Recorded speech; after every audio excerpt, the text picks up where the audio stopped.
Donc je vais commencer cette présentation. Donc vous allez voir que c'est un objet absolument extraordinaire. Et pour moi, ça a été aussi une aventure, puisque c'est une longue enquête, hein. La première fois que j'ai vu le rouleau, c'est ici, là, à l'exposition justement Les Juifs et la Lorraine, en 2009. Il avait été prêté à Marmoutier, donc je l'ai découvert, je ne l'avais jamais vu avant, et depuis je dois dire qu'il m'a beaucoup intriguée, donc j'ai fait pas mal de recherches, et il y a eu un dénouement les 6 derniers mois après son dépôt au musée, mais je vais revenir dessus en essayant de vous montrer tout le suspense et tout donc, ce travail de recherche. Alors, je vais commencer effectivement par vous expliquer ce que c'est qu'un rouleau de Haftara et d'abord, qu'est-ce que c'est que la Haftara. Donc, Haftara, si on pouvait traduire, ça voudrait dire conclusion. Donc, c'est la lecture d'un extrait des livres des prophètes qui est fait après celle de la Torah par un lecteur, donc le dernier appelé, donc on l'appelle le maftir. Et c'est un honneur assez important donc d'être appelé à la lecture de la Torah, qui était souvent confiée aux jeunes bar mitzvah au départ. Donc je dis bien qu'il s'agit d'extraits, sauf pour le livre de Jonas, qui est lu en entier parce qu'il est très court, l'après-midi de Yom Kippour. C'est une lecture qui est cantillée, comme celle de la Torah. Et alors, pourquoi cette lecture? Alors il y a plusieurs interprétations. Il y en a une qui dit que la lecture de la Haftara aurait été introduite à l'époque des persécutions d'Antiochus Épiphane, donc juste avant l'épisode des Maccabées, à l'époque où les Juifs avaient interdiction de lire la Torah. Il y a d'autres chercheurs qui font remarquer que ça aurait pu être un moyen de se démarquer des Samaritains, puisque les Samaritains, qui étaient une secte juive, refusaient tout autre livre que la Torah, Pentateuque, donc les 5 premiers livres. Alors, je ne vais pas rentrer dans les détails. Tout ce qu'on peut dire, c'est que la lecture de la Haftara est attestée par le Talmud, notamment dans le traité Megillot, mais au départ, elle n'est attestée que pour certaines fêtes. Et petit à petit, il va y avoir donc une extension d'autres circonstances avec des variantes. Alors au départ, cycle babylonien, cycle de Jérusalem, et puis entre les Ashkénazes et les Séfarades. Alors, ce que vous avez pu voir, donc, d'ailleurs là vous voyez les deux, en haut le rouleau de Haftara de Nancy et en dessous un rouleau de Torah, c'est qu'a priori ça se ressemble beaucoup et on peut même les confondre. Donc il y a vraiment une volonté de donner à cette Haftara l'apparence d'un rouleau de Torah. Elle est bien montée là sur 2 montants.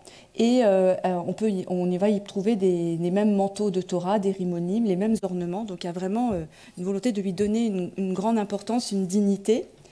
Alors, par contre, ce qui est important de dire, c'est qu'il y a seulement la Torah qui doit être dans un rouleau, donc à la synagogue, pour la lecture à la synagogue. Comme vous le savez, la Torah doit obligatoirement être lue dans un rouleau manuscrit et selon des règles absolument immuables depuis pratiquement 2000 ans. Alors au départ, les 5 livres de la Torah, donc du Pentateuque, étaient chacun copiés dans un rouleau différent. C'est ce qu'on voit sur ce verre du IVe siècle. Ils étaient rangés à plat dans des armoires. Et puis progressivement, on a mis les 5 livres à la suite, donc dans un même rouleau. Mais ce format-là, qui demande à peu près 1 an de travail à un scribe, est uniquement à usage liturgique et le reste du temps, les Juifs vont étudier dans des livres. Donc en fait, il faut bien faire la différence entre le Sefer Torah, qui est un rouleau, et ce qu'on appelle le Ramisha Rumshe Torah, le Rumash, qui est donc la version... Oui, là, vous m'entendez mieux? Oui, oui. La version donc sous forme de livre, des 5 livres à la suite. Alors, qu'en est-il pour les autres livres de la Bible? Alors la Bible, vous savez, en hébreu, c'est Tanar, donc Torah, Na, Nevi'im, les prophètes, et Ka, Ketuvim, les écrits. Alors on a 8 livres des prophètes, donc, dont on va retrouver donc, les extraits dans la Haftara. Et puis, on va avoir les Ketuvim, donc vous avez 11 écrits, dont sont tirés les 5 Megillot. Alors les 5 Megillot, c'est 5 livres qui sont lus à l'occasion de certaines fêtes. Donc vous allez avoir le Cantique des Cantiques à Pessah, l'Ecclésiaste à Sukkot, que je me rappelle, Ruth à Shavuot, donc la fête de la Pentecôte. Vous allez avoir aussi... à Tisha B'Av, la destruction du temple, vous allez avoir les lamentations et surtout vous allez avoir le plus connu, le rouleau d'Esther à Purim, la fête des sorts. Mais en fait, c'est le seul qui se soit vraiment maintenu sous une forme de rouleau. Et vous voyez que c'est tout à fait différent du rouleau de Haftara puisqu'il n'y a qu'un seul montant. Alors en gros, dans toutes ces questions, d'un point de vue, je dirais, à la règle de la loi juive, il y a 3 questions qui se posent. Il y en a une, c'est la question du format, de savoir si on peut écrire donc la Bible sous format de ce qu'on appelle un volumen, c'est-à-dire un rouleau, ou sous forme de codex, un livre. Donc ça, c'est qui suit dans l'évolution de l'histoire du livre. Si elle peut, et aussi si c'est manuscrit ou imprimé. Et d'autre part, la question de savoir si on peut utiliser un texte. Il faut utiliser un texte intégral ou si on a le droit de faire des extraits. En fait, toutes les discussions portent sur ces différents points.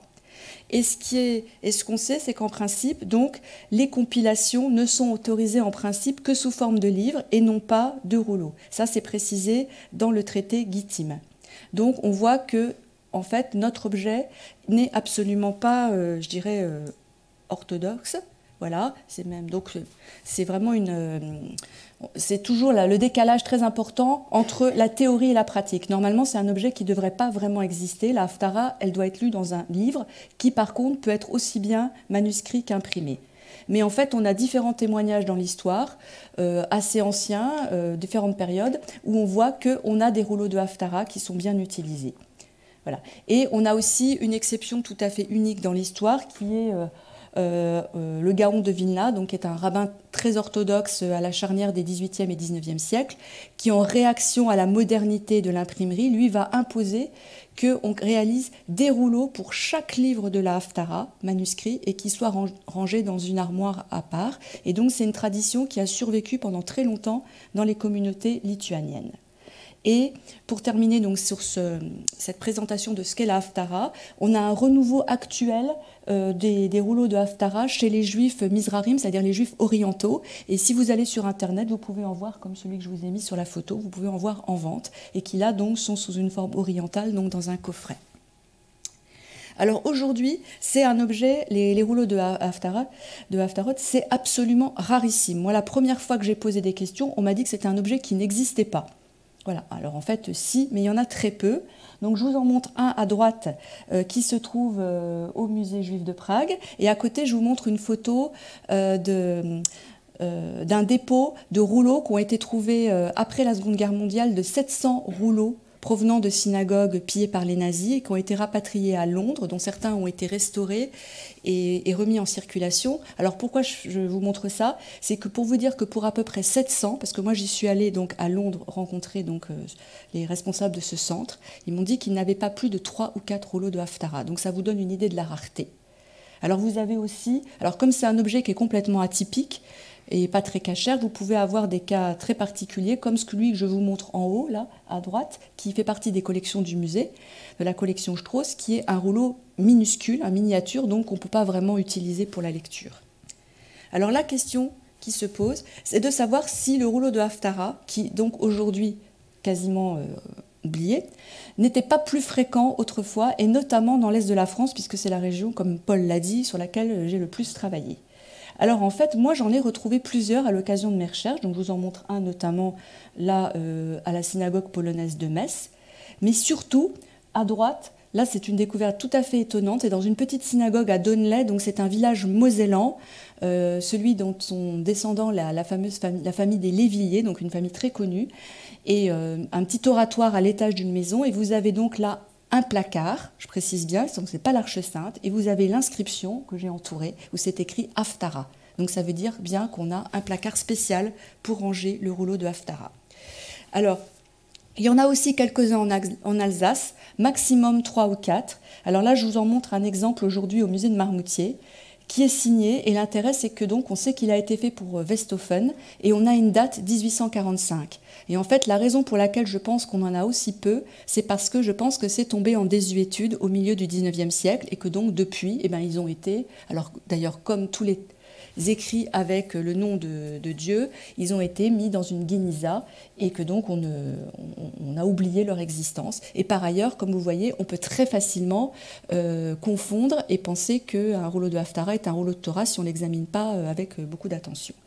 Et d'ailleurs, ça c'est une piste qui est confirmée par les recherches sur les guénizotes, donc évoquait Paul aussi, puisque donc j'ai travaillé sur 3 guénizotes, et dans 2 de ces guénizotes, on a retrouvé un rouleau de Haftara. Donc ça fait quand même grosse proportion. Et voilà, donc celui de Dambar-la-Ville à gauche qui a été restauré est présenté dans l'exposition, et un autre à droite dont vous voyez l'état d'origine. Alors je précise, on peut avoir l'impression qu'il y a des lettrines avec des dorures, mais c'est juste l'usure de l'encre. Alors, la question maintenant, c'est, vous avez peut-être aperçu, alors je laisse planer le suspense, je ne vais pas vous montrer trop vite les images, que le rouleau de Nancy avait des lettrines ornées. Donc, la question, c'est, peut-on avoir des rouleaux de Haftarah décorés? Est-ce que ça a existé? Alors là, il y a eu un article très récent, en 2009, qui a été écrit par un chercheur américain, David Stern, dans le livre qui a été offert pour les 80 ans donc, de Bill Gross, qui est un très grand collectionneur israélien avec lequel le musée travaille beaucoup. Et lui, donc, il a fait une recherche de corpus et il en a trouvé seulement 5. Et je précise que sur les 5, il y en a un en plus qui est italien du 19e siècle.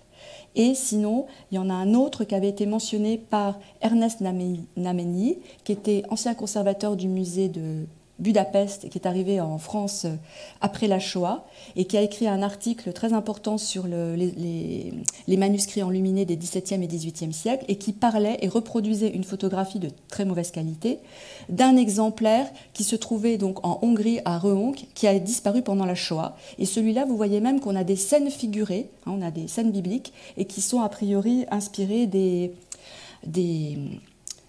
Iconae Biblicae de Merian l'Ancien, donc un modèle iconographique qu'on retrouve très très souvent dans l'art juif. Alors, je vais vous montrer les exemples donc, retrouvés donc, par le chercheur américain. Donc, en haut, le rouleau italien de la collection Gross, où on a juste en fait des petits ornements végétaux. Un autre, et puis les 4 autres qui sont donc de l'espace germanique du XVIIIe siècle, dont 2 sont anonymes et 2 sont attribués au même scribe, donc Meshulam Zimmel ben Moses de Polna. Voilà. Et donc vous voyez celui-là à droite, qui vient donc du JTS, donc c'est le Jewish Theological Seminary à New York. Voilà. Vous en voyez un autre ici, avec des grandes lettrines qui ressemblent un petit peu, mais qui sont assez différentes stylistiquement de celui de Nancy, voilà, à Dresde. Et vous remarquerez là, c'est intéressant qu'à la fin de la ligne, c'est pour ça que j'ai mis le détail, le nom de Dieu, lui par contre, a été laissé, n'a pas été décoré. Un autre donc au Skirball Museum de Los Angeles.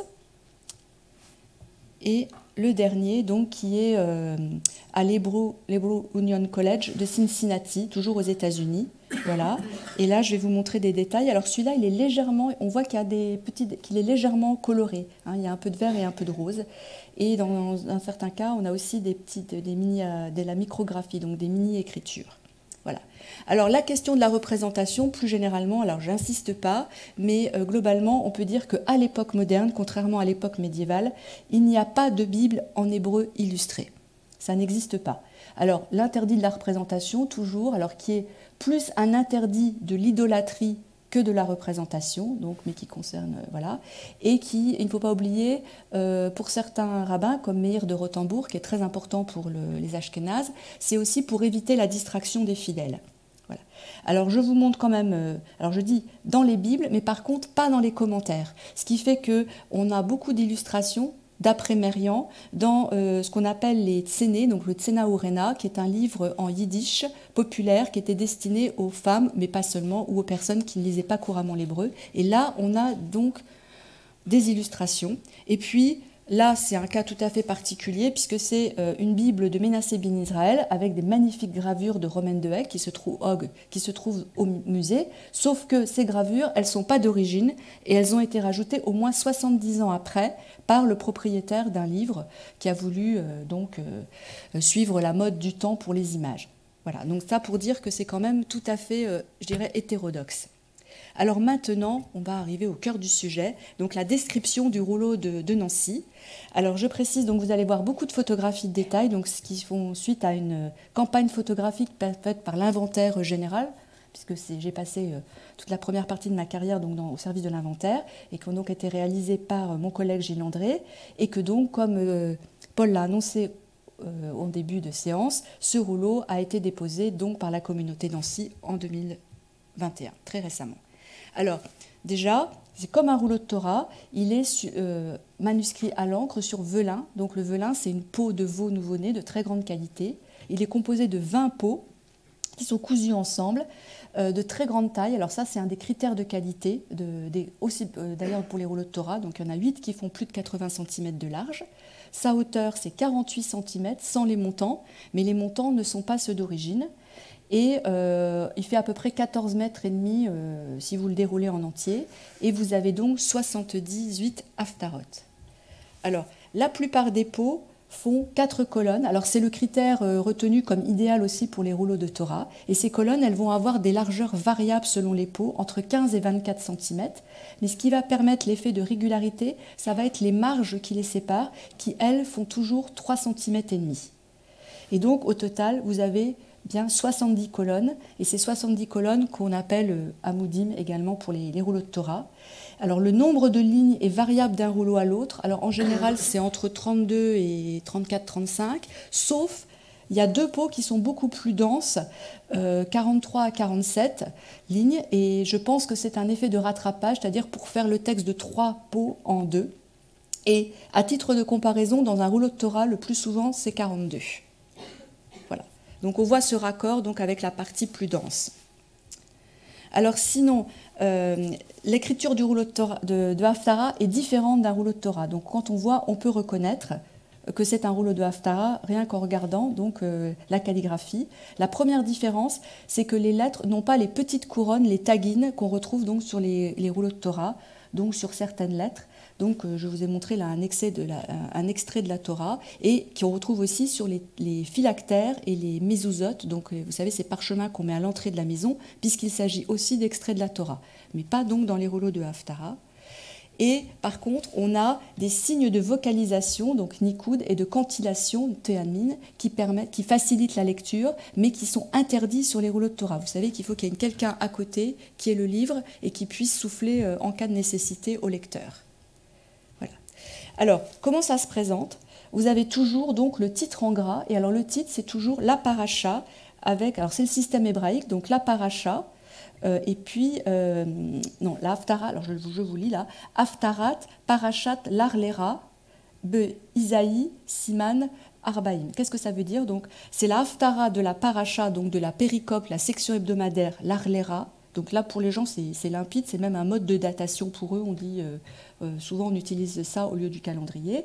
Et à côté, donc, vous avez la référence dans le livre. Donc là, c'est Isaïe et le nom du chapitre.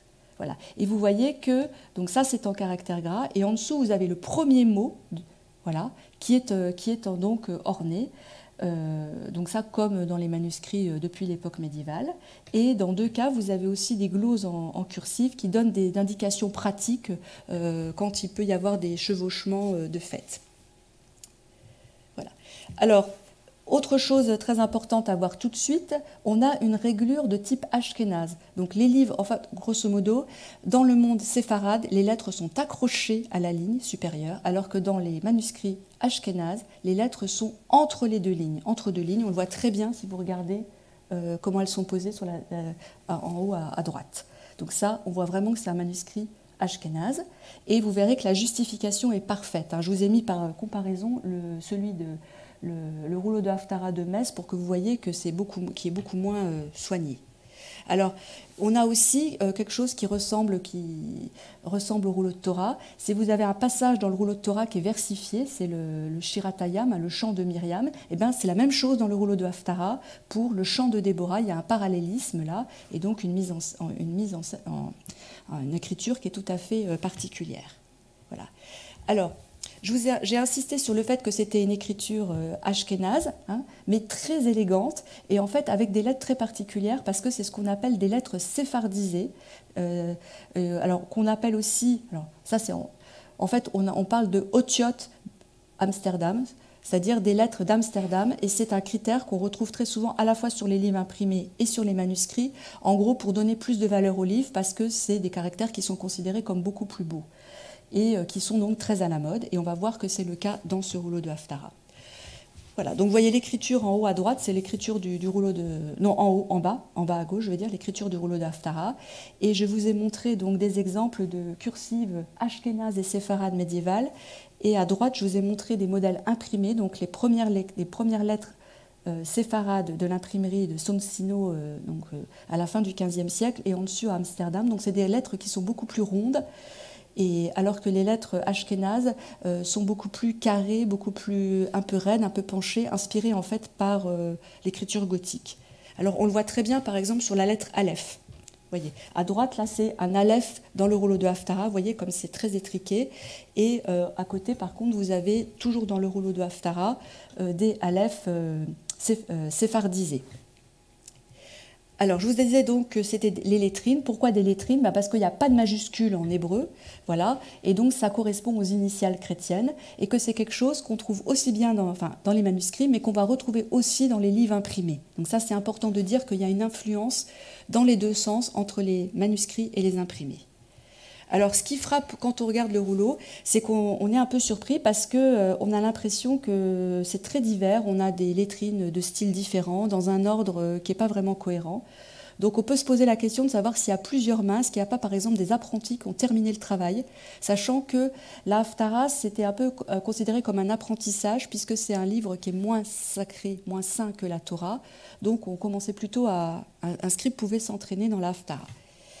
Voilà. Alors j'insistais là toujours sur ces types de lettrines. Alors la majorité des lettrines sont ashkénazes, par contre le texte lui-même est en lettres séphardisées, donc vous voyez bien ces différences de forme de lettres.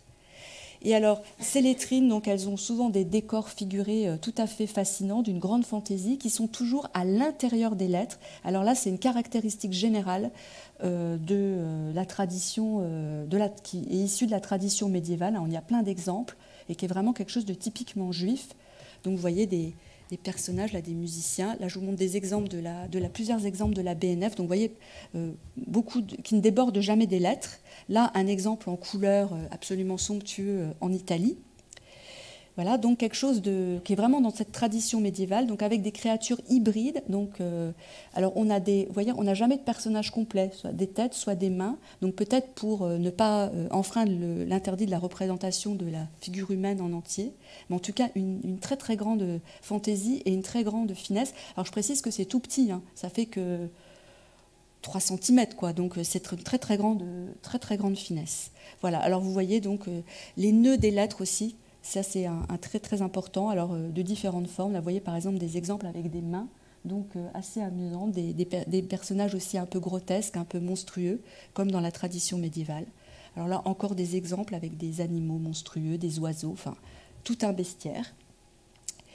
Et ce sur quoi j'insiste aussi, c'est que ce type de lettres, on les retrouve un peu partout dans la culture juive ashkénaze, et donc on a exactement les mêmes dans les bandelettes de Torah, les mapot, puisque là je vous montre 2 exemples du milieu du XVIIIe siècle qui correspond, je dirais, à l'apogée de l'art des mapot, et vous voyez donc cette extrême fantaisie où le scribe va, parce que c'est vraiment le scribe qui a écrit avant le travail du brodeur, a joué sur la forme des lettres.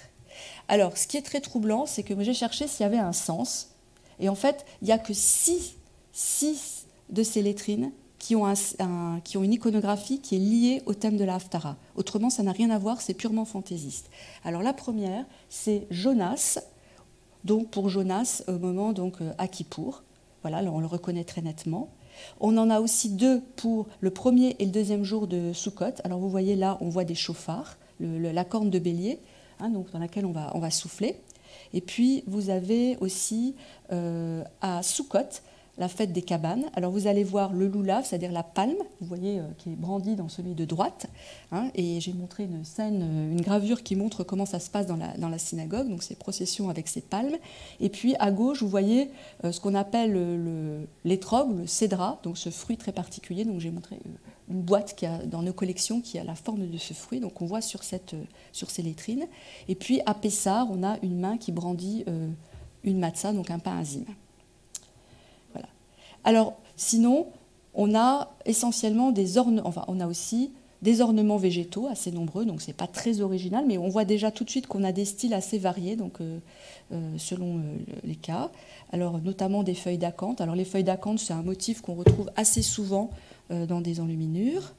mais on a une prédominance quand même des décors non figuratifs, je dirais un peu abstraits, avec en premier lieu déjà des motifs qui sont également en fait d'origine médiévale, comme les ruches, les entrelacs, et qu'on retrouve même très très tôt. Je vous ai montré, là on voit par exemple sur des manuscrits irlandais du 9e, 10e siècle, on voit ce type de décor d'entrelacs. Donc là, deux décors magnifiques. Il faut voir par rapport à l'échelle, c'est vraiment virtuose.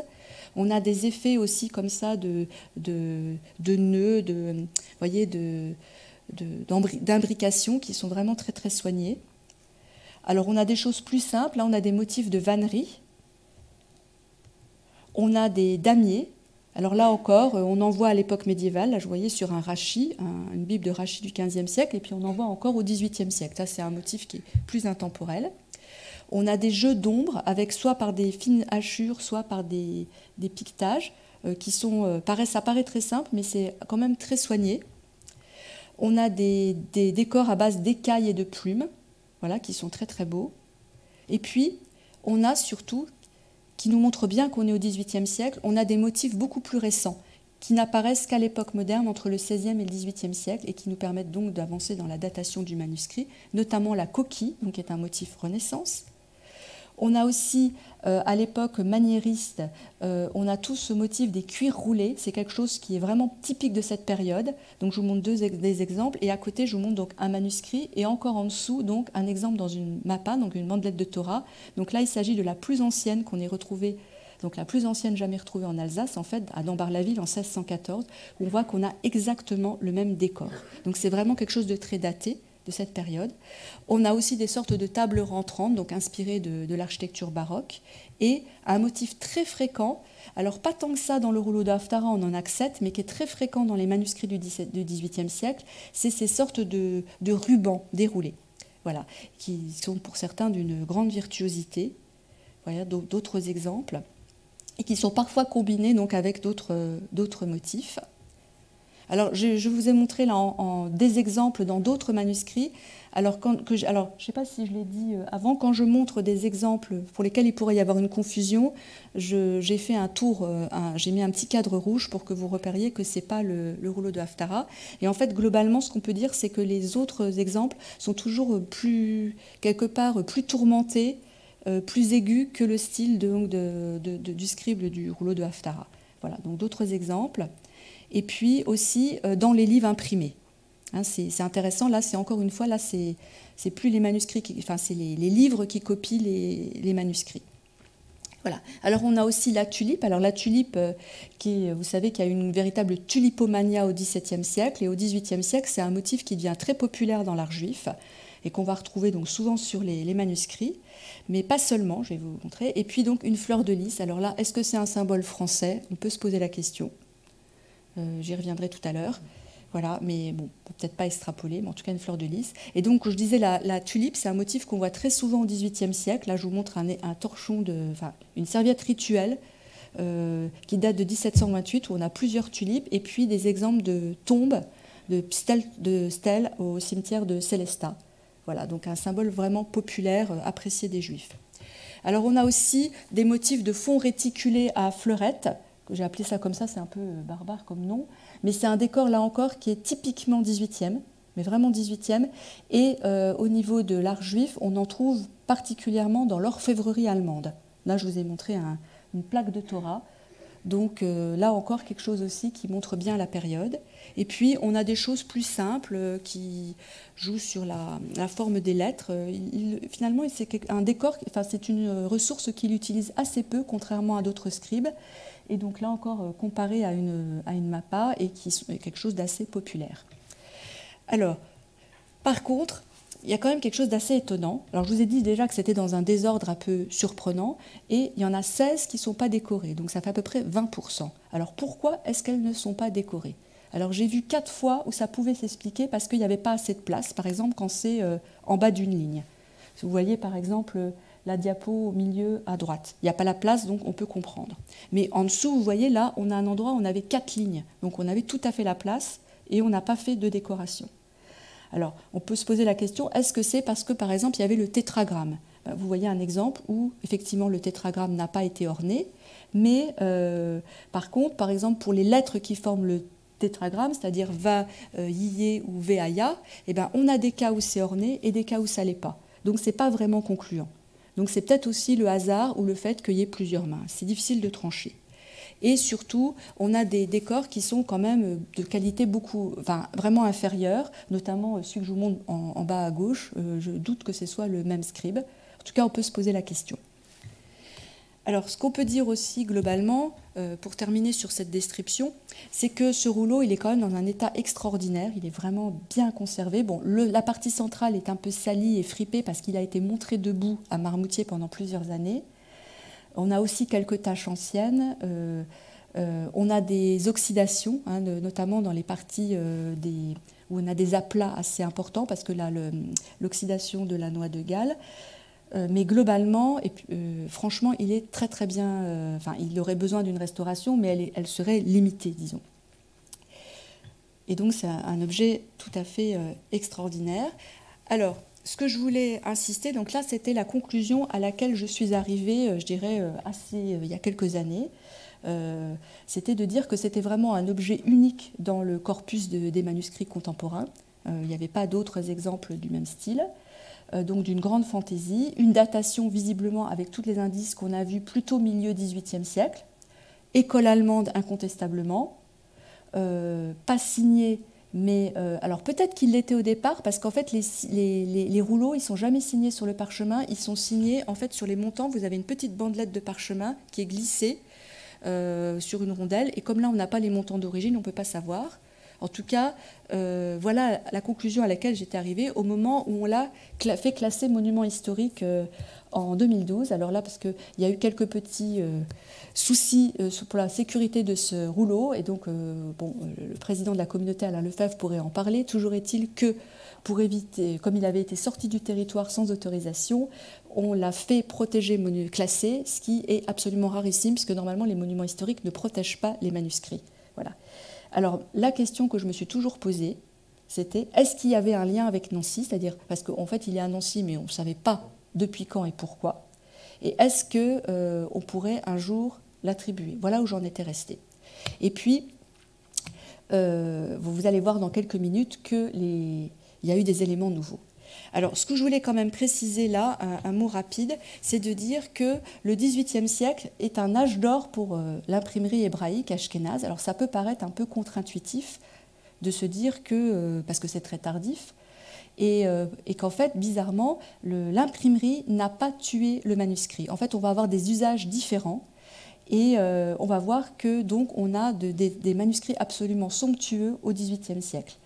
Alors, on a en fait différents types selon les régions. Donc, en Italie et aux Pays-Bas, on a plutôt, en fait, ces manuscrits, ça va être des contrats de mariage, donc les ketubot, ou des rouleaux de Purim, des rouleaux d'Esther, des Megillot, voilà. Mais assez peu de livres. Par contre, dans le monde ashkénaze, ça va plutôt être des livres. Donc voilà, on n'a pas les mêmes. Et dans le monde ashkénaze, en fait, c'est vraiment à relier avec le phénomène de ce qu'on a appelé les juifs de cour, les Hofjuden, c'est-à-dire des juifs très fortunés qui sont au service de seigneurs, voilà, donc à qui ils prêtent de l'argent, à qui ils fournissent des chevaux, du blé, enfin par exemple pendant les guerres, vraiment des personnages très très importants. Voilà, et qui sont vraiment typiques de ce monde germanique, hein, du Saint-Empire romain germanique. Voilà. Mais qui va jusqu'à la Lorraine, puisque par exemple les ducs de Lorraine on verra que les ducs de Lorraine ont eu des juifs de cour.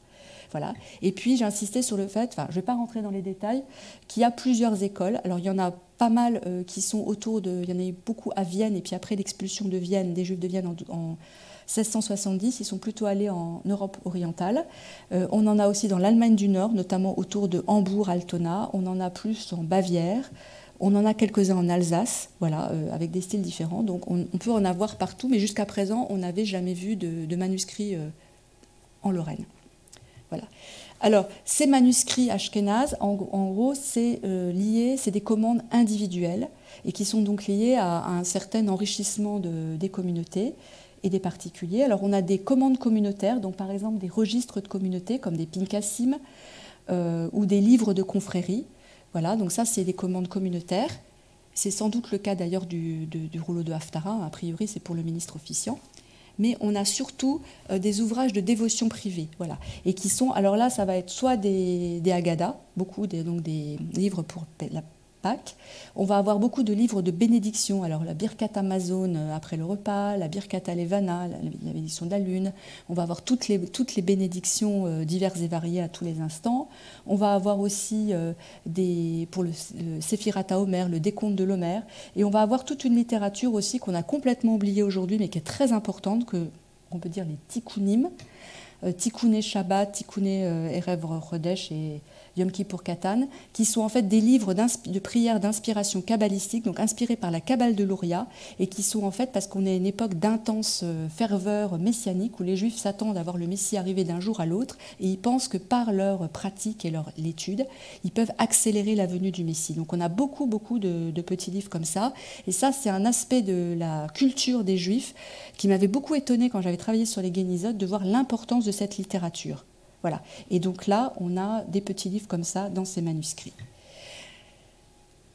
Voilà. Alors je passe à la diapo suivante pour vous montrer alors un chef-d'œuvre, une Haggadah qui nous a été donnée en 2019 par la famille Léon. Donc un très très beau manuscrit. Donc vous voyez qui alors illustré là aussi à la plume et pas en couleur, parce qu'il y en a aussi qui sont mises en couleur aquarellée, et qui est, alors je le dis, c'est un autre sujet, mais tous ces manuscrits sont très souvent inspirés de modèles imprimés, et notamment par exemple ici c'est la Haggadah de Venise de 1729, mais en général c'est plutôt celle d'Amsterdam de 1695, mais enfin ces scribes en fait vont beaucoup donc reprendre des modèles existants.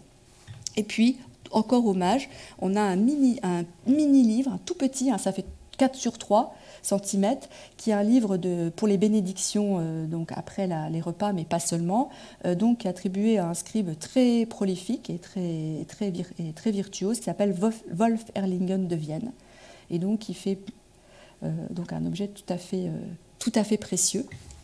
Voilà. Mais globalement, j'ai vu très peu de lettrines qui aient la qualité de celle du rouleau de Haftara de Nancy, sauf justement chez ce fameux Aaron Erlingen. Et là, je vous montre un exemple, donc c'est vraiment magnifique. Et qui est l'artiste à qui Néménie attribuait le rouleau de Haftara de Rehonck. Alors la difficulté dans cette étude, ça a été d'accéder à des lettrines. Parce que quand vous avez des articles qui parlent de manuscrits, en fait, ils vont représenter, enfin si vous avez une photo, ça va être la page de titre, ou alors ça va être une scène biblique, ça ne va jamais être les lettrines. Parce que les lettrines, c'est jugé plus mineur, enfin ça a beaucoup moins attiré l'attention. Donc ça a été très compliqué de trouver des exemples de comparaison.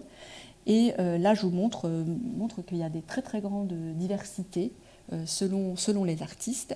Et là, j'ai vraiment pu avancer dans mes recherches que très récemment, grâce à toutes les mises en ligne sur Internet. Alors là, par exemple, les deux exemples que je vous montre, c'est Ecodikes, qui est un site pour les manuscrits qui sont conservés dans les bibliothèques de Suisse. Mais surtout, vous avez maintenant le programme CTIV sur le portail de la National Library de Jérusalem, avec des manuscrits. Alors c'est surtout des manuscrits médiévaux, mais vous avez aussi des manuscrits du XVIIIe siècle. Et donc là, j'ai pu faire des recherches et voir des dizaines et des dizaines de manuscrits. Donc ce qui m'a permis d'aller beaucoup plus loin dans mes recherches pour essayer d'identifier le scribe. Voilà. Alors là, voilà, donc on en est au cœur du sujet. Peut-on identifier le livre? Alors déjà, une question. Est-ce qu'on peut tirer quelque chose du fait que le rouleau se trouvait à Nancy? Voilà, puisque je vous dis, on ne sait pas très bien depuis quand. Alors, ce qu'on peut quand même dire, c'est que ce n'est pas étonnant d'avoir un rouleau de style germanique à Nancy, parce que tous les Juifs de Nancy viennent d'Outre-Rhin, et on va voir d'ailleurs plus tard que beaucoup viennent d'assez près, hein, ils viennent beaucoup du Palatinat, et d'ailleurs les objets de culte de la synagogue de Nancy, ils sont tous de cette aire géographique. Alors, il y avait un autre indice. Alors que donc je connaissais l'existence, mais je n'avais pas pu les examiner avant, il y a quelques mois, qui est qu'au Mage, on a deux petits manuscrits, très petits, une dizaine de centimètres de haut, qui ont été fabriqués par un scribe qui s'appelle Lévi Offenbach, qui a signé, et qui ont été réalisés pour des notables de la communauté de Nancy. Donc ça nous prouve quand même une chose, ça veut dire qu'à Nancy, en 1767-68, donc au milieu du XVIIIe siècle, on a à Nancy des commanditaires qui peuvent commander des manuscrits, et vous allez voir, parce que je vais vous les montrer dans quelques instants, de très grande qualité. Donc ça montre que ce n'est pas impossible que ce soit une commande de la communauté de Nancy. Alors je précise qu'on a un contexte favorable, puisque la Lorraine a été réunie à la France en 1766, et que la communauté va connaître une très très grande période de très grand essor dans sa deuxième moitié, et une communauté très très riche, et donc c'est tout à fait plausible. Alors ces deux petits livres, qu'est-ce que c'est? Eh bien justement, il s'agit de cette littérature dont je parlais de tikkunim, puisque c'est des... voilà, le Yom Kippour Katan, donc le petit Kippour, qui est à la veille de la nouvelle lune, donc qui est des prières et qui sont accompagnées de jeûnes. Et puis l'autre, c'est pour des prières au moment de la lecture du schéma, mais pas le schéma lui-même, mais des prières autour, et qui sont dans cette même sensibilité. Voilà. Alors je précise donc que c'est des très petits formats, donc c'est important de le garder en mémoire. Alors qu'est-ce que nous apprennent? Alors, intéressant, ces deux petits livres, on sait donc pour qui ils ont été faits parce que c'est indiqué sur la page de titre. Alors ça, c'est pas toujours le cas, mais c'est vraiment très précieux. Alors voilà la transcription, parce que c'est en semi-cursive, donc c'est pas évident à comprendre. Et qu'est-ce qu'on voit? Eh bien, c'est qu'on a les noms donc de ces personnes, et c'est pas n'importe qui. Donc à gauche pour celui de 1767. Alors pour s'y retrouver, chaque fois que j'ai mis un cadre bleu, c'est celui de 1767, et chaque fois que j'ai mis un cadre rouge, c'est celui de 1768. Donc le premier, on va voir que j'ai mis en gras, donc, parce qu'il y a toujours beaucoup de formules très alambiquées, très honorifiques, mais en gros, ce qu'il faut voir, c'est Meir, Morderaï, Landau. Voilà, et qui est bien quelqu'un qui fait partie de la communauté. Et en dessous, vous avez, dans la ville, voilà, avec plein de qualificatifs qui sont abrégés, de Nancy. Voilà. Et à droite, vous avez Isaïe. Alors, Shin Tzadé, c'est une abréviation qui veut dire Sheliarat Tzibur, c'est-à-dire ministre officiant. Voilà. Alors, ce qui est important, et donc c'est Isaïe. Et alors, ces deux personnages, ils sont très connus. Le premier, Isaac Mayer Marx Landau, en fait, il est né dans le Palatinat à Landau. Voilà. Il s'est installé à Nancy, et il est directeur des fourrages du duc de Lorraine et syndic de la communauté. Donc c'est un personnage important. Et cet Isaïe, on sait qui c'est Isaïe Rabschwir. Alors Rabschwir, ça veut dire Ribeauvillé, donc il est d'origine alsacienne, et il est donc le ministre officiant de la communauté. Alors là, quelques documents pour revenir sur l'histoire de la communauté de Lorraine. Donc Nancy, c'était dans le duché de Lorraine. Alors le duché de Lorraine qui a été très longtemps très hostile à l'implantation des Juifs, contrairement à la ville de Metz, la plus grande communauté d'Ancien Régime, qui elle était française. Alors officiellement depuis 1648, mais dans les faits depuis 1552, qui était sous occupation française et donc avec une communauté protégée par l'armée française. Et donc la communauté de Nancy, elle est tardive. Donc à gauche, vous voyez l'acte de fondation en 1754, voilà, qui se trouve au musée Lorrain. Et alors ce qui est très intéressant dans ce texte, c'est que dans cet acte de fondation, les membres s'engagent à étudier quotidiennement. Et alors c'est intéressant parce qu'ils disent qu'ils ne vont pas étudier la Mishnah et le Talmud, mais plutôt la Torah et la Haftara, le Shabbat. Voilà. Et puis à droite, vous avez les listes de familles, parce que les ducs de Lorraine avaient réduit de manière drastique le nombre de juifs autorisés à vivre dans les duchés, donc au départ à 53 familles, puis à 180, et dont la majorité était dans une enclave germanophone et pas du tout dans la région de Nancy. Et donc là, vous voyez cette liste, là on est en 1760, et nous retrouvons nos deux personnages, voilà. Ah oui, non, alors ça c'est après, parce que vous allez voir que le manuscrit il a été donné à Isaac Baer, et on voit donc Isée, le ministre officiant. En fait, il est à Malzéville, mais Malzéville, c'est dans la banlieue de Nancy. Alors, là, c'est une photo de l'ancien oratoire de la communauté qui se trouvait dans la maison d'un autre juif très important de la communauté, Michel Goucho, sur lequel on va revenir dans un instant, avant la construction de la synagogue. La synagogue a été autorisée par Louis XVI en 1784, en même temps que celle de Lunéville. Donc au fond du jardin contre les remparts. Et voilà. mais donc qui n'est achevé qu'en 1790. Donc le rouleau de Haftara, je pense qu'il a été créé avant l'achèvement de cette deuxième synagogue. Voilà, que je vous montre ici. Donc l'arche sainte de cette synagogue qui est subsistée jusqu'à aujourd'hui, donc est la création d'un architecte chrétien qui s'appelait Augustin Pirou, voilà, qui a aussi construit celle de Lunéville. Et donc ce rouleau était conservé dans cette arche sainte. Alors maintenant, pour revenir sur ces livres, on a d'autres informations que ce qu'il y a sur les pages de titre. On a aussi toutes les informations marginales apportées par les propriétaires. Et là, notamment donc, sur celui de 1768, on voit qu'il a changé de propriétaire. Et il est précisé donc qu'il a été donné à Ber Horschel. Ber Horschel, c'est Ber Isaac Ber. Donc le fameux Ber Isaac Ber qui a joué un rôle si important dans l'émancipation des Juifs. Le Kavod Ranoukat Baito, donc à l'occasion de l'inauguration de sa maison. Voilà. Et alors là, on a la date, donc on est en 1770, je crois. Oui, c'est ça, en 1770, de son ami Meavdo Isaïe Rabjvir, donc celui qu'on avait vu. Donc le ministre officiant l'a donné à Ber Isaac Ber. Voilà. Et on a une autre inscription en dessous, un peu plus tardive, franchement, que moi, je n'ai pas du tout réussi, et personne à qui je l'ai montré n'a réussi à la déchiffrer, qui montre qu'il a été, voilà, avec la signature de Ber Isaac Ber de Turik, parce qu'il a obtenu le nom, donc c'est une forme d'anoblissement, de porter le nom de son domaine, voilà, en 1824. Voilà. Donc, vous voyez, on est vraiment un des petits livres qui sont en possession des Juifs les plus importants de la communauté. Donc, ça vous donne une idée donc, du prestige et voilà, et que ce n'est pas n'importe quel Juif qui pouvait avoir ce genre de petits manuscrits. Alors, j'en ai trouvé... Ah non, mais ça, c'est pas à la bon endroit. Bon, tant pis. Cette diapo ne devrait pas être au bon endroit. Elle a bougé, mais c'est pas grave,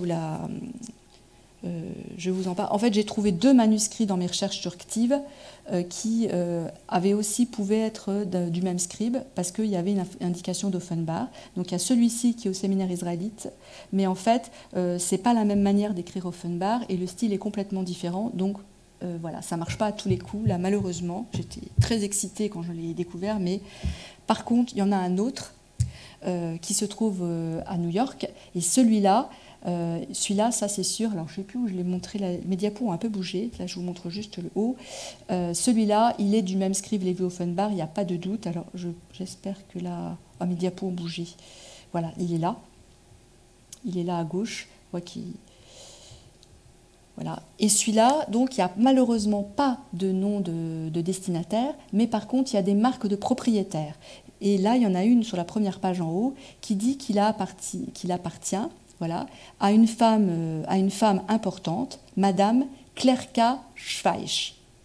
Alors la chance, là, c'est que c'est un nom connu. Les Schweich, c'est une famille très connue à Metz. Alors là, on en a beaucoup discuté et j'ai eu l'aide de Pierre-André Meyer. Voilà, c'est une famille. Alors Schweich, c'est le nom d'une localité à côté de Trèves. Voilà, et donc on peut retrouver l'histoire de cette femme, donc qui est née à Metz, qui est morte à Paris. On a toute l'origine de ses parents, donc, qui viennent de Trèves ou de Bad Dürkheim. Voilà, la famille, donc par sa mère, la famille Terkem, qui est une autre famille importante. Et on sait qu'elle a épousé en 1786 son oncle. Donc il y a beaucoup de mariages un peu consanguins, qui s'appelait Léon Leib Kallmann Schweich. Voilà. Donc on peut savoir à qui il a appartenu. Alors malheureusement on n'a pas de date, mais on sait donc qu'il a appartenu, alors là c'est intéressant, à une femme de Metz. Metz, on est à 55 km de Nancy, voilà, et il y a beaucoup de liens entre les familles de Nancy et les familles de Metz. Voilà. Alors là c'est une photo qui aurait dû être plus haut, c'était le domaine de Turik, qui a appartenu, que Ber Isaac Ber a eu le droit d'acheter, alors qu'ailleurs en France, enfin, c'était totalement exceptionnel, avec ses armoiries à Nancy qui montrent l'importance du personnage. Alors, je reviens sur les 3 manuscrits qu'on peut attribuer à... Ah, mais elles se sont complètement mélangées, mes diapos. Je ne sais pas ce qui s'est passé mes 3 diapos. Bon, bref. Je reviens donc à celui de la suite des informations sur celui du GTS. Donc on ne sait pas de quand date cette inscription. Alors, on a d'autres inscriptions. Alors là, c'était vraiment compliqué. Et c'est Gulia Cooper de l'Alliance israélite qui m'a aidé à déchiffrer ça, parce que c'est vraiment très compliqué. C'est un langage un peu juridique, et puis c'est écrit dans une cursive difficilement déchiffrable. Parce qu'on voit au départ que, voilà, ces livres, il a Kanti, ça veut dire Kaniti, je les ai achetés. Alors, et puis on voit le personnage Meimi, donc à ma mère. On se dit, mais pourquoi quelqu'un va l'acheter à sa mère? Alors en fait, on va comprendre que Leb Léon Kalman-Schweitz, c'est-à-dire le mari de Clerchet, les a achetés au dépositaire de sa mère, et on voit que c'est après sa mort, puisqu'il y a le Zirono Livrara. Donc ça veut dire qu'après la mort de sa mère, sa mère elle avait eu 7 enfants, il était le 6e, donc il n'en avait pas hérité. Il a cherché à récupérer et à racheter ce livre. Voilà. Et voilà, et il dit donc, je sous-signais machin, et il signe donc Leib ben... voilà, qu'est-ce qu'il dit? Oui, je sous-signais Len ben Kalman Schweitz. Voilà. Alors, le problème, c'est qu'on a une date, mais qu'il y a une erreur dans le chronogramme, ça ne colle pas, donc on ne peut pas vraiment l'exploiter. Mais par contre, en fonction de la date de la mort de Esther ben Karstel, donc la mère de Léon, et la date de la mort de Clerchet, on peut déduire que c'est entre 1789 et 1805, probablement peu après la mort, vers 1790, que c'est fait donc ce passage dans la famille, au jeune couple. Alors, ce qui est quand même aussi très troublant et intéressant, c'est que la fameuse Esther ben Karstel, donc la mère la belle-mère en fait de Clerchet, et ben en fait, en seconde noces, elle s'est mariée avec Michel Gouchot. Michel Gouchot de Nancy, qui est un des principaux juifs de la ville, et celui chez qui donc se tenaient les offices et l'oratoire de la communauté. Donc vous voyez les liens de famille entre tous ces juifs, et ce qui fait qu'on peut même se demander si à l'origine elle ne l'a pas eu par son second mari. Voilà, puisqu'elle s'est mariée en 1778 et que le livre, lui, a été écrit en 1760.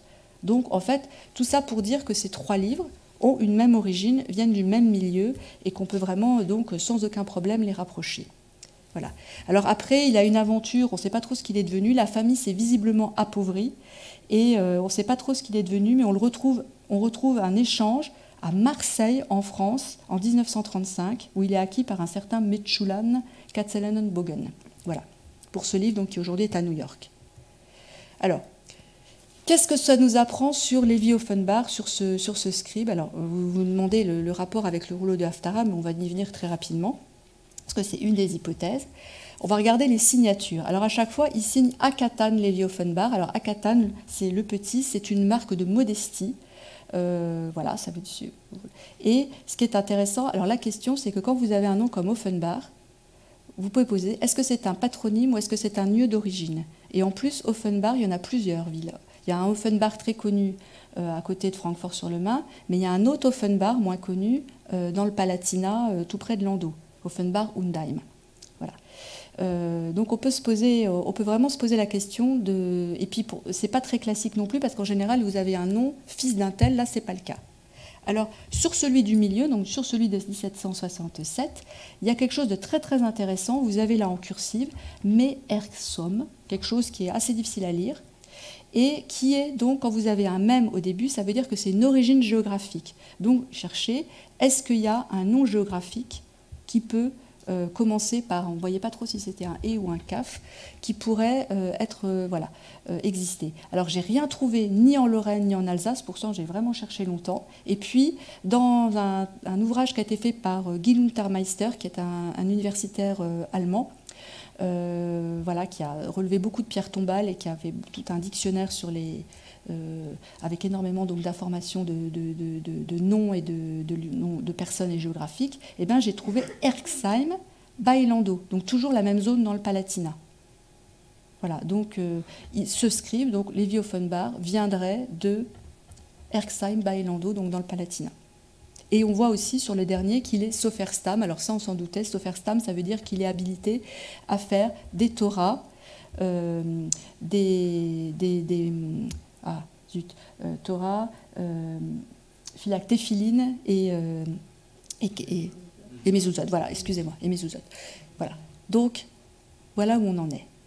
Alors, je vous disais, alors est-ce que ce scribe peut être lorrain? Franchement, on n'a pas l'impression. Pierre-André Meyer aussi a beaucoup recherché. On n'a pas trouvé de scribe de ce nom-là, ni à Metz, ni à Nancy, ni partout en Lorraine, ni d'ailleurs en Alsace.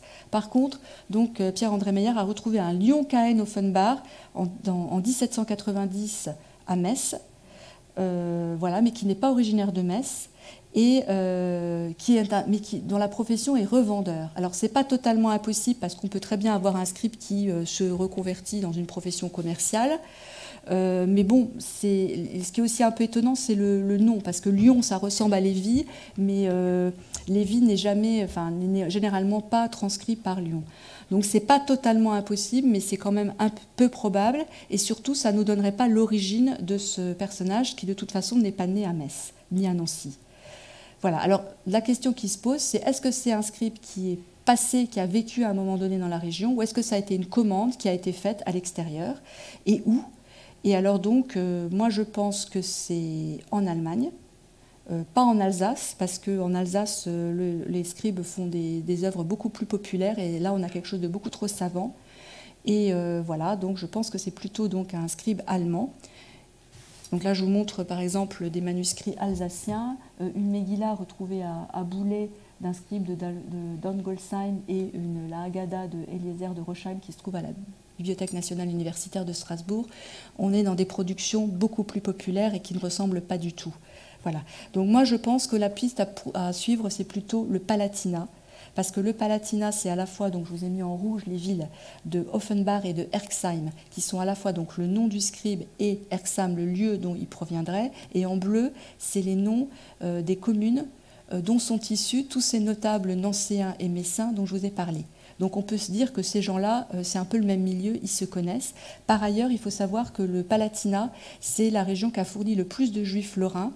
Parce qu'il y a eu des guerres qui ont complètement dévasté à la fin du XVIIe siècle, donc une forte migration vers la Lorraine, et on est tout près, puisque on est à Trèves et à 110 km de Metz, en gros, à peu près, et à 160 de Nancy. Donc même s'ils mettaient plus qu'autant qu'aujourd'hui, c'est tout à fait plausible. Alors pourquoi je vous ai fait cette longue digression sur ce scribe? Eh bien, c'est parce que la grande question, voilà, c'est est-ce que Lévi Offenbach peut être l'auteur du rouleau de Haftarah? Voilà. Alors, à vrai dire, je n'ai pu vraiment avancer là-dessus qu'au moment où le rouleau est arrivé au musée et où, au moment où j'allais le présenter, je me suis dit, tiens, mais si je sortais les deux petits livres de leur vitrine, parce que en fait, je les avais jamais vus qu'en photographie sur le site internet du musée, et donc j'avais vu que très peu de photographies, et notamment, je n'avais jamais vu les lettrines. Donc c'est ce que nous allons découvrir, ça va être la fin de cet exposé. Alors la comparaison, elle n'est pas complètement évidente, parce que déjà, vous allez voir que les trois petits livres, ils sont assez différents les uns des autres, et surtout, on a une échelle qui est vraiment différente. Vous avez des petits livres qui font une dizaine de centimètres de haut, et puis vous avez un immense rouleau de Haftarah. Alors, déjà, on va commencer par les écritures. Alors, ce qu'on peut remarquer, c'est que c'est également une écriture séphardisée, comme tous les manuscrits de cette époque-là. On a des lettres carrées et semi-cursives. Je vous disais qu'on a des variantes. La plume n'est pas la même, mais on a quand même, par exemple, des traits qu'on retrouve, comme le fameux P, qui est très, très caractéristique et très particulier chez Lévi Offenbach. Et vous voyez, ce P, et on le retrouve qu'on a dans le rouleau de Haftarah, et on le retrouve dans un de ces petits, ce P, on le retrouve dans un de ces petits livres. Alors les écritures, là j'ai comparé, j'ai pris des extraits au hasard, et on voit que l'écriture, elle est assez différente selon les cas. On a une plume qui est différente, et pareil, on a aussi des variantes sur certaines lettres, par exemple le lamed. Le lamed, en 1760 et en 1768, on voit qu'on a un lamed très simple, alors qu'en 1768, on a un lamed beaucoup plus étiré avec une petite pointe, comme dans le rouleau de Haftarah. Donc le scribe lui-même, voilà, il y a des variantes selon les cas, donc ce n'est pas absolument flagrant. Alors maintenant, regardons les lettrines. Les lettrines, c'est beaucoup plus intéressant. Donc vous voyez en bas les livres et en haut le rouleau de Haftarah. Là, on a vraiment, vraiment quelque chose qui ressemble beaucoup plus au style. Donc, et notamment, je vous invite à regarder le détail, alors à la fois la forme des lettres, mais aussi la manière dont sont rendues les ombres avec ces espèces de petits piquetés. Voilà, c'est vraiment très, très particulier, quelque chose qui est vraiment typique de Lévi Offenbach.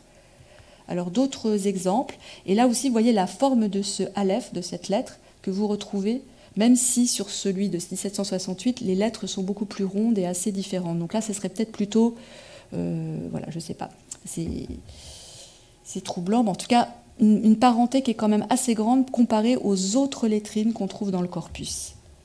Alors là, autre exemple, on approche vraiment beaucoup. Alors c'est beaucoup plus simple, hein, mais vous voyez, on est vraiment, vraiment dans quelque chose de très similaire, même si dans le livre c'est minuscule, beaucoup plus petit. Et puis surtout, alors là j'aurais failli tomber de ma chaise, je dirais. Quand j'ai ouvert, c'est tout petit, et quand j'ai vu ça, parce que ce décor-là, dans le livre de 1768, je n'ai jamais rien vu d'équivalent dans aucun des dizaines de manuscrits du XVIIIe siècle que j'ai regardés à l'occasion de cette recherche. Et là, vous voyez, vous avez exactement le même motif. Et vous retrouvez aussi donc, le motif de l'animal avec la balle qui avale. Et puis quand vous regardez la forme des iodes, hein, ces personnages avec un espèce de petit casque qui se relève sur la gauche, vous avez exactement les mêmes dans le rouleau de Haftarah et dans ce petit livre. Donc là, je trouve que c'est vraiment extrêmement flagrant.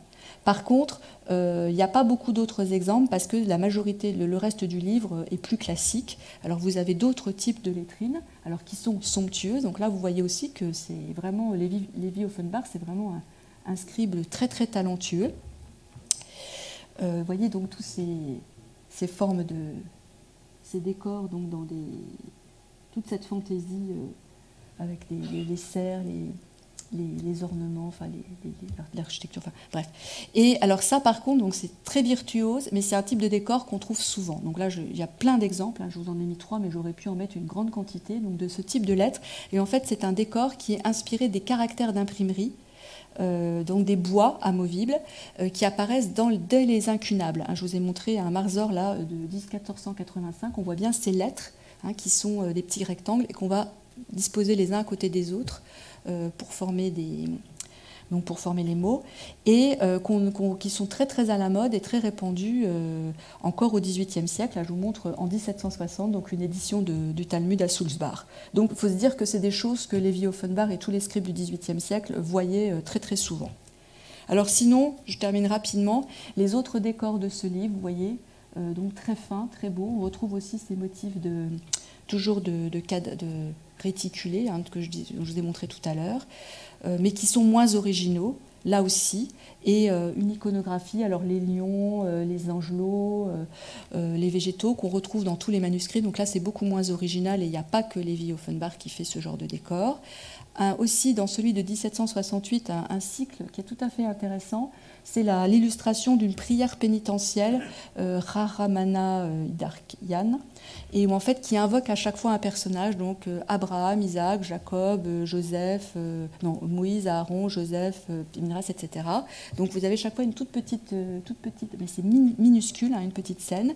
Et donc ça c'est quelque chose j'ai retrouvé 2 exemples, c'est assez rare, je n'ai retrouvé que 2 exemples dans 2 autres livres équivalents, qui sont aussi donc qui pour Katan et Roche-Rodèche. Donc c'est quand même assez rare. Et puis là aussi, toujours dans ces 2 petits livres lorrains, l'illustration de la bénédiction de la lune, donc, qui est assez courante. Et vous voyez, même si c'est le même artiste, la scène n'est pas identique. Donc on voit qu'il ne se copie pas, il y a des variantes. Et puis là aussi, des scènes d'études qu'on retrouve très souvent dans ces livres. Alors voilà, là je crois que j'ai fini mon temps, donc je vais conclure. Alors que dire en fait de tout ça? Alors que déjà, le rouleau de Haftarah, donc j'espère que vous l'avoir démontré, c'est un objet tout à fait rarissime. Ce rouleau en lui-même, il est très intriguant, très étonnant, hein, il est vraiment un style assez particulier, notamment ce mélange d'influences. Voilà. Je trouve, moi, qu'il y a vraiment des similitudes vraiment troublantes dans la production des petits livres donc, de Levi Offenbach pour des notables de Lorrain. Voilà. Mais comme il n'est pas signé, je n'ai pas de preuves. Mais en tout cas, on peut dire qu'il y a vraiment une même famille, voire une même main. En tout cas, pour le moment, je n'en ai pas vraiment la preuve, mais ça ne m'étonnerait pas que ce rouleau de Haftarah soit donc de la main de Levi Offenbach, même s'il est probable que Levi Offenbach n'y a pas travaillé tout seul, puisque comme je vous l'ai montré, il y a un certain nombre de lettrines qui ont probablement été faites par des personnes de son atelier. Et en tout cas, j'espère que vous avez montré que c'était tout à fait plausible que la communauté de Nancy ait pu commander un objet aussi aussi exceptionnelle, puisque c'était une communauté donc, qui était à cette époque, qui avait atteint à cette époque un grand niveau de richesse. Voilà. Et ce que j'espère aussi vous avoir montré, c'est que dans ce genre de recherche, il faut se montrer patient, hein, puisque donc, ça m'a mis un certain nombre d'années, et que les derniers indices, je ne les ai donc eus que très récemment.